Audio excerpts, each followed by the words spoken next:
But Luka is succeeding where Jokic has not. Luka is succeeding where Jokic was getting cooked. Luka is succeeding against his all-time defense where Jokic could not. Luka's doing this on a one leg. Yeah, Luka, and this is why he's better than your king that you praise. This is why he's better than your king. This is why he's better than the man that you want to suck off every day. I hear you talk about him all day and all night. I'm tired of this. This man, Luka, is here. Luka Doncic is cooking this defense that's been able to contain a generational offensive player in Jokic, but they cannot contain him, baby. They cannot. Yes, they have. What, you gonna lie to me? You gonna lie to my face? 32, 8, and 8 in the series. I think 32, 8.7, 8.7. I think you said Luka.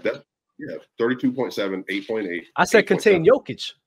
I know, but Jokic, I think, averaged 29, 11, and 8 in that series and shot 52% from the field. So I mean, I don't know. What was his true shooting? What was his true shooting? What was his? That was field goal percentage, right? That was field goal percentage, right? I remember.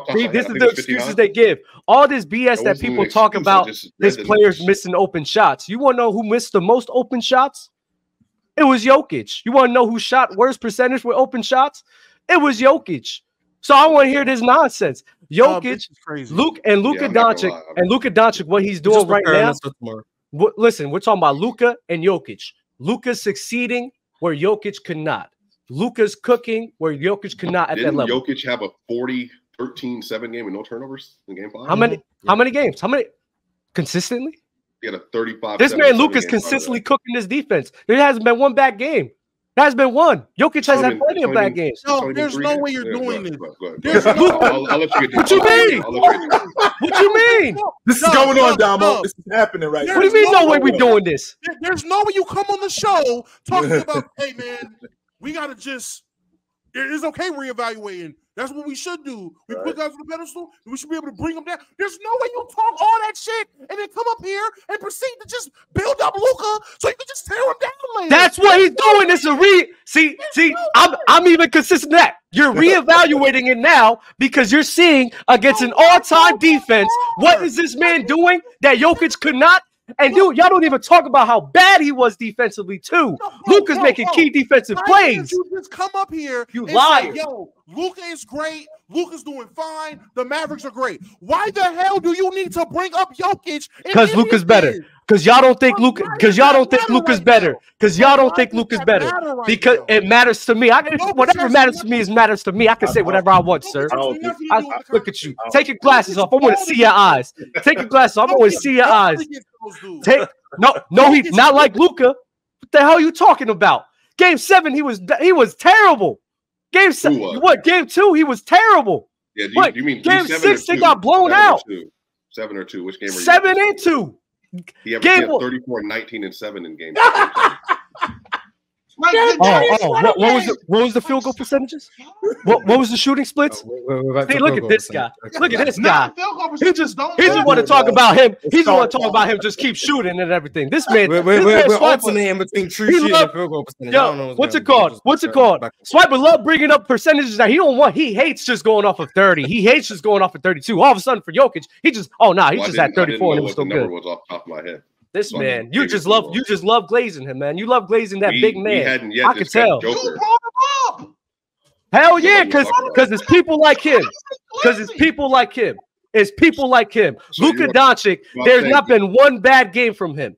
He is setting up in the playoffs. No, against the Timberwolves. The Timberwolves. What are you talking about? Y'all say all this crap. Oh, Jokic creating offense. This man, Luka's even creating offense, not for himself, but for everyone else. Them Gafford and Lively. You don't think Joker created offense for his teammates? Not like Luka. Not like Luka at all. Not like Luka.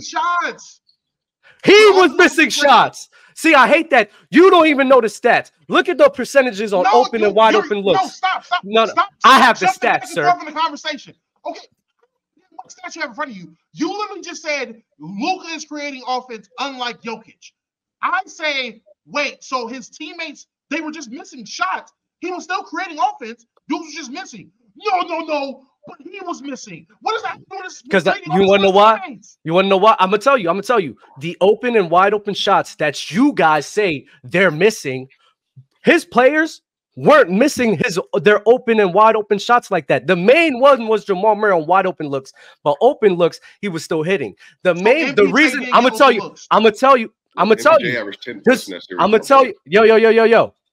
I mean, Damo, I need you to listen for a second, buddy. I need you to listen for a second. I'm giving you the information right now. On his open and wide open looks, it wasn't that bad. It wasn't that bad for the majority of people. Jokic's was bad, which is why when the stat shows you that their open and wide open looks were so bad, it's because of him plummeting that shit. The thing is, he couldn't generate enough open looks. What the fuck you mean that don't make any sense? Well, Dub, if I can respond, because you're very emotional right now. You're saying wide open looks. I'm saying Jokic had, I think, 10 3-pointers in game 7, which is cool. I think 6 of them were wide open. I think the issue is that you're presenting is Jamal Murray averaged 18 a game in that series and shot 20% from 3, I believe. And I think MPJ averaged 10 points a game in that series on 32% from 3. And KCP, MPJ, and Jamal were clanking open threes when it mattered most, including in game 3. I'm going to tell you why, Swiper. I'm going to tell you why. Yeah. Because their open and wide open looks was fine. Besides Jamal Murray on wide open looks, I know that one was bad. Other than that, everyone else was fine. The thing is, y'all talked about, and Mars said this before, they got 30 or like 32 open or wide open looks, right? That's around the league average that everyone else is getting. That's around the league average that everyone else is getting in the postseason. And I double checked the stats. On wide open and open looks, usually guys on wide open is like 16. Usually on open looks is like 18. And that's for everyone. That's for everyone. They're not getting the a crazy amount that no one else is getting. The people that gets the most wide open looks is the Pacers right now. And I think the OKC Thunder was too. Everyone else, Luka, the Dallas Mavericks, Minnesota Timberwolves, they're all generally the same. They all get generally the same amount of open and wide open looks. From 3-point I'm going to finish, man. Were you saying? I'm gonna finish. You did start off the conversation this whole Jokic creating so much offense. How is he creating so much if it's around the same as everyone else around him? That don't make any sense. Luka Doncic, Jokic is creating the same amount of offense as everyone else around him. I just want to hear what you're that's what the numbers say, Mr. Numbers Guy. You love numbers, right? So Jokic is creating the same amount of offense that Jamal Murray is creating as the Minnesota Timberwolves. The Nuggets are generating the same amount of open looks as the Minnesota Timberwolves. That's not what creating offense means. That's the stats y'all fucking use. That's the stats y'all use. Okay. So in the playoffs, of the players who played substantial minutes, for the Nuggets, you've got Justin Holiday was 45% on wide open threes. Aaron Gordon was 43.5%, but that was by design. He took 2 a game. MPJ was 36%. That's not very good. Reggie Jackson was 36%. That's not very good. Jamal Murray was 35.5%. That's not very good. KCP was 33%. Peyton Watson only took 1 a game, 30%, but that's by design. Christian Brown was 25%, and Jokic is at the bottom of on the team at 23.8%, taking 2 a game. That's wide open threes. Mars, I gotta say though, 36% is not bad though. You said it's not very good. On wide open. Yo, I'm gonna say it's not great. It's wide open below threes. average. It's average to me. It's around average for me. It's not up to you. Okay, fine. It's slightly below average, but we'll just say it's average. So they had Justin Holiday was good. Aaron Gordon was being left open by design and made them. And Jokic was 23 and plummeted 23.8%. And he took the most, right? He took 1.8. It's not the most, but he had the lowest percentage. And then open threes, MPJ, 48%. Elite. Reggie Jackson, 37.5%. Mediocre. Average. We'll say mediocre. Jamal Murray, 33%. Aaron Gordon, 33%, but very low volume because most of his threes were just wide open. Jokic, 31%. KCP, 25%. Justin Holiday, 14%. And then everyone else was 0% low volume. They didn't shoot well. They didn't shoot well. It was like you could argue everyone was slightly below average and Jokic shot poorly. We understand Jokic shot poorly from 3, 1000%. But the team didn't shoot well. Like they just didn't. You're talking about just from open threes, not open shots. Open and wide open. Open shots. I mean, everyone else wasn't taking open. And how were those shots? Jamal Murray was 50% on open middies. And KCP was 69% on his open middies. Wow. PJ 56%. And then wide open middies. I don't understand the point of this though. Well, that's what I'm saying. Like how and then wide open middies, they never shot any. Everyone was just 0% all over the court. And how are these guys getting open on these wide open shots? Like it's dribble handoffs. The middies are the dribble handoffs. The middies are the dribble handoffs. The open threes is a combination of Jamal Murray. It's really off a screen that you're getting that off of screen from. But the Nuggets didn't shoot well on wide open or open threes, excluding Jokic. Jokic shot the poorest on wide open. And you know who else? Hey, Mars, you know who else is not shooting well? Who? The Dallas Mavericks teammates. And what's Luka Doncic and Kyrie doing?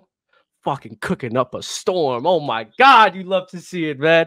That's why if you can't sit here and watch this series and be like, you know what, between Luka and Jokic, the conversation's right there, or you want to say Luka Doncic is better, I don't see how you can't look at this series right now and be like, you know what, this guy's really on this level. I don't know how you can't sit here and do that. Wide open threes for Dallas in the postseason. Maxi Kleber got hurt, but he was at against Minnesota Mars. Oh, okay, so 3 game sample size. Okay, no man. Let me minimize the sample size from the playoffs to the conference. We're strictly talking about the West Finals, and I wonder if we can have this.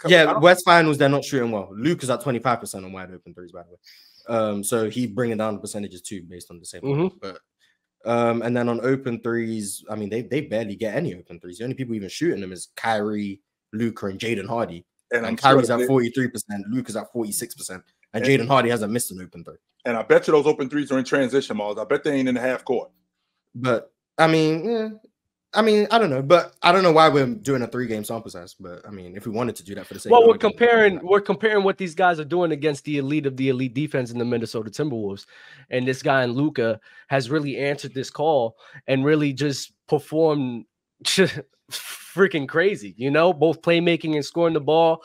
Jaden McDaniel cannot do anything against him. Rudy Gobert's getting cooked in these actions with the pick and roll 2-man game with him and Lively or Gafford, right? And even then, at times, not a lot. At times, Luke is still being able to swing the rock to the open man. But even when they start blitzing him, they do this action where they hit it to Lively, which then gets to another open man, which messes up the defense. They're just playing extremely well, and Luke has been doing a phenomenal job. All I'm saying is, for y'all to sit here and just dismiss this series as if this cannot be a series to talk about, oh, Luka being on the same level of Jokic. But who did that? No, was the logic on? But you came in the room pushing back against Joker. No one was even. Well, that's Luka wasn't playing great this series. That's first of all. Number two, I want to know, Dub, was this the same energy when we were talking about Luka in the first round against the Clippers? Was this the same energy when we were talking about Luka last series against Oklahoma City when he was going in and out of the game because of injury? Were we talking about him like this? No. Yeah. Well, no, you weren't. No, you were not. Well, I wasn't talking about. Well, then you haven't reevaluated. Yeah, I wasn't. You haven't. Because he wasn't playing. Because you always thought Luka wasn't even playing as a top 4. I'm saying for y'all to reevaluate. I always felt this way, right? But it's the same thing. Playing up to that level. Luka hasn't shown me anything that I'm like, I didn't know Luka was maybe the best pick and roll ball handler in the league. Right. He's destroying them in pick and roll because Luka is the best pick and roll player in the NBA. I knew that already. Like, that doesn't change anything for me. If Luka was doing stuff I hadn't seen him do before in the pick and roll, maybe. But like I said, this is the worst Luka has performed offensively in the postseason, albeit because I think he's been hurt, and I still think he's hurt. This hasn't elevated him to a level of, I didn't know Luka was this. I knew Luka was this good offensively. But the thing, 4 months ago, Mars. Well, the thing, that's fine, right? The thing is, seeing it in action is important. So we could talk about all these guys all we want. Shai Gilgeous-Alexander for an example, right? We can see how good they are in the regular season all we want, but seeing it in action, seeing it in effect, and seeing it against good defenses matters. This is why Shai. But your point doesn't make any sense because Luka prior to this series was averaging 27, 9.7, 9.1, shooting 42% from the field and 30% from 3. So his progression is shooting up in this series, but he's shooting above what he's been doing throughout the entire playoff on a 12-game sample size as opposed to a 3. So that's what I'm saying. Like, when you came in here with this energy, I think your thing, you wanted to get off on taking an agenda against Joker, which I'm good with, but I think you also take into account what he was doing prior to this when he wasn't playing up. When he was hurt. See, that's the thing. Well, he's still hurt. That's the thing. When somebody is hurt and they're going up against defenses that are catered to them, and this is why he's just been so great to me. Luka, while being hurt, going against defenses that are catered against them, like the Clippers, like the OKC Thunder, and still having that ability to generate so many. But the Timberwolves defense was catered towards Jokic, though. It's you saying that they're not catered towards Luka as well? They have wing defenders. Not in the same way. See, no, they're more favored for the Nuggets. Right. I think but the Timberwolves are a defense that can stop Luka. Well, there's not really a defense that there is not. Yeah. Theoretically speaking, that is a defense that can match up to him. That's a defense where they have a rim protector. The way they're guarding Jokic and the way they're guarding is different. They're a big and a guard. The matchups are different. I understand Luka's cooking this elite defense, and I'm not taking anything away from him. But it is coming in a different way. It's similar to like we've had the discussion before where we just say this guy played against an elite defense, so therefore if he plays well, is great. But they're an elite defense because their interior defense is great and he's a perimeter player, like the 2022 Boston Celtics. Like Steph Curry cooked an elite defense, but we can understand it was a defense that wasn't really prepared to stop what. But this Timberwolves defense, and I agree. Luka is like this is a defense that theoretically could stop Luka, although I would argue OKC had better personnel to guard Luka than Minnesota does because of the strength aspect. Jaden McDaniels is a wiry defender, but he's not strong enough to stay with Luka. He's just not. So I think OKC is a better test for Luka's like his individual offense. OKC is more of a test for his game than Minnesota is, and vice versa. If Jokic went against OKC, what he would do to them would be disgraceful because they're not a matchup for him. But Minnesota are a better matchup for him. The postseason is all about matchups. Minnesota is more favorable for Luka than it is for Jokic, and OKC is more favorable for Jokic than it is for Luka. And that's fine. But they're both deep. Well, but the Timberwolves defense is a defense that can match up to the course of the playoffs. Theoretically, theoretically. Since you brought it up, Luka's averaging 28.3, 9.39 on 55 true shooting so far in the playoff, which is good. But I think that was also because he was being, guarded well, hampered, whatever the first two rounds, which we all acknowledge. Which why I don't think anybody up here had any issue acknowledging that Luka's the best player remaining in the playoffs, or he's been great. So for me, I haven't heard that. Again, some people maybe, but not from this angle. But Jokic on the other end is averaging 29, 13 two guys in Boston over the course of the playoffs too. So I guess Dub, like, did you just feel like because they're playing versus the same team now, like you just felt like maybe your pro Luka agenda is thriving more than normal, so you just kind of wanted to have a whole overall conversation about him?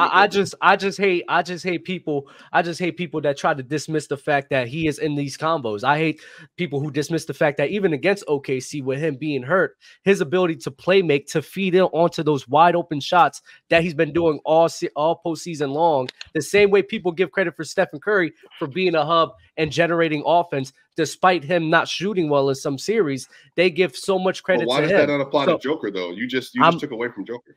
No, what I'm saying is they both do it. Luka Doncic is doing that at a crazy level and exceeding some things that Jokic couldn't do. And that's all we got to point out. Like what, dog? Like what he's doing right now. You see what he's doing to the Minnesota Timberwolves? I'm trying to figure out, right quick, Mars. I'm trying to figure out why you guys are so flabbergasted on why Dub is bringing up Jokic. Dub's been saying Luka's better than Jokic as long as I've been on this show. Okay, what Dub is saying, what Jalen Carter's saying, and what other people in the chat is saying is that Luka Doncic is the best player in the NBA. That's why they're bringing up Jokic, because Jokic has been considered the best player in the NBA. Dub is saying that Luka is the best player in the NBA, and personally, I don't see nothing wrong with that. What Luka has given us the last 4 years, there's nothing wrong with that. What he's giving us right now, there's nothing wrong with that. Luka is nothing short of spectacular. He does everything that Jokic does in different ways. Hey, Ron, and who's been playing better defense? Luka's just him. And who's been playing better defense, Ron? And his defense is improved. And his defense, I'm fine. I've been having Luka. His effort has improved. Let's stop the bullshit about his defense. His effort has improved. I agree. No, you're right. Absolutely right. Of why his defense was poor because of the effort. Early on in the season, he was playing good defense. Like, I remember we were talking about earlier. I don't know who this conversation is for. I don't know who wasn't putting Luka in the conversations. I don't know who thought it was so blasphemous for Luka to be in the conversation. That's why I'm not understanding the energy. When I never see your line, you don't. People like you and Swiper. I'm doing a better job of not. I'm doing a better job of not getting overly emotional with idiots that don't know my basketball. Yeah, take your glasses off, man. Let me see you in the eye. Let me see your eyes, Dub. Let me see what you're really about. I really had to catch myself because, Dub, you always, every time we have these basketball conversations, you love to say that. People like you, Dumbo. You don't know 3 of my basketball takes because we don't have basketball. But I know you. Then take your glasses off so I can see you in the eye. Take your glasses off so I can see you in the eyes. Let me see your man you really are. Let me see the man you really are, Dumbo. All right. Cut the bullshit ass promo. Yeah, Dumbo's not playing. Let me ask. Please, let me ask. Who do I have as the top 3 players in the NBA? Jokic, Luka, last one, Giannis. SGA. You have SGA? Embiid. No, he has Embiid. No, Embiid. Now, I like that actually. I love Embiid. Okay, and the one thing about that top 3, literally, at any point in time, any of those guys can be the best player in the league. It's interchangeable. At any given day, any given night, those guys are the best in the league.